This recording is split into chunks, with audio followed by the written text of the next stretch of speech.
شروع کرتا ہوں اللہ کے نام سے جو بڑا مہربان نہایت رحم والا ہے۔ حضور اکرم صلی اللہ علیہ وآلہ وسلم نے فرمایا، فرزند آدم تم اپنے پروردگار کی اطاعت کرو تاکہ تم عاقل کہلاؤ، تم اس کی نافرمانی مت کرو کہ تمہیں جاہل کہا جائے۔ اے فرزند آدم، جب تک تمہارا جسم صحت و سلامتی کے ساتھ ہے، خیالات پراگندگی سے محفوظ ہو اور ایک دن کے اخراجات بھی موجود ہو تو ساری دنیا تمہارے لیے ہیچ ہے۔ اے فرزند آدم، تمہارے لیے کفایت تمہارے ہی ہاتھوں میں ہے اور تم اس کے در پہ ہو تو تمہیں سرکشی کی راہ میں ڈال دے گی۔ اے فرزند آدم، تو کم پر قناعت نہیں کرتا اور زیادہ سے تو سیر نہیں ہوتا۔ جبرائیل علیہ السلام میرے پاس آئے اور کہا، اے محمد صلی اللہ علیہ وآلہ وسلم، جیسے چاہو زندگی گزارو، انجام کار مرنا ہے، جسے چاہو محبت کرو، انجام کار جدائی ہے، جو چاہتے ہو عمل بجا لاؤ کیونکہ تمہیں اس کی جزا ملے گی، اور جان لو کہ مومن کی شرافت راتوں کی نماز میں ہے اور اس کی عزت لوگوں سے بے نیازی میں ہے۔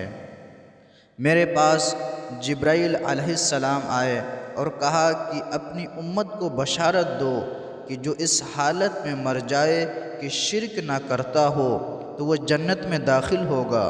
میں نے پوچھا جبرائیل علیہ السلام سے، اگر وہ چوری کرتا ہو اور زنا کرتا ہو؟ انہوں نے کہا، ہاں، چاہے وہ شراب بھی پیتا ہو۔ کیا تم یہ پسند کرتے ہو کہ تمہارا دل نرم ہو جائے اور تم اپنے مقصد تک پہنچو؟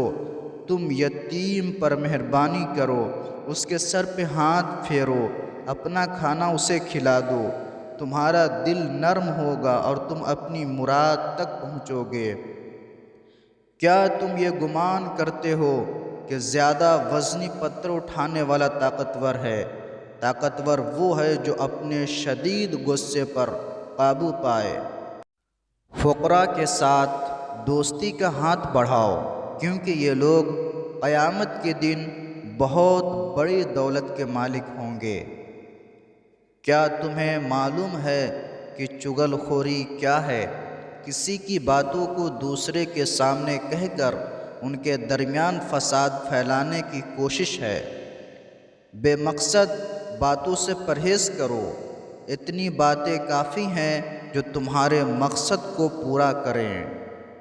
دنیا کو ان کے اہل کے لیے چھوڑ دو کیونکہ جو بھی دنیا میں ضرورت سے زیادہ لیتا ہے گویا نہ جانتے ہوئے اپنی ہلاکت کی کوشش کرتا ہے۔